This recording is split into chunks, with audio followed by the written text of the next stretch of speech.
Hello friends, welcome back to my channel. আজকে আমি কোনতিককে সাজাবো লিটিল কৃষ্ণা।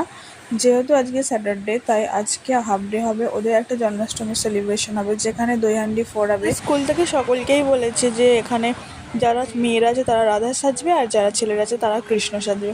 তো সেই জন্য বাবু, যেহেতু আজকে হাফ ডে, সেই জন্য আজকে 10:50 স্কুল। ও ঘুমাচ্ছিল, সেই জন্য ওকে আমি তাড়াতাড়ি করে উঠিয়ে ড্রেস পরাতে শুরু করে দিয়েছি। আর থেকে স্কুলে যাওয়ার জন্য সবসময় এক্সাইটেড থাকে, যেহেতু আজকে কৃষ্ণ সাজবে, তো আজকে ওর ভালোই লাগছিলো, কিন্তু ঘুম থেকে উঠেছে সেজন্য মুডটা একটু অফ আছে। ওকে বুঝিয়ে বাজিয়ে ড্রেসটা রেডি করতে শুরু করে দিয়েছে। ও বলছে কতক্ষণ লাগবে, আমার ভালো লাগছে না, বিরক্ত ফিল করছিল। বোঝাচ্ছিলাম কৃষ্ণ সাজতে গেলে একটু কষ্ট করতে হয়। ও কৃষ্ণ সাজার জন্য অনেক এক্সাইটেড ছিল যে কৃষ্ণ সাজে স্কুলে যাবে, খুব আনন্দ পাচ্ছিল।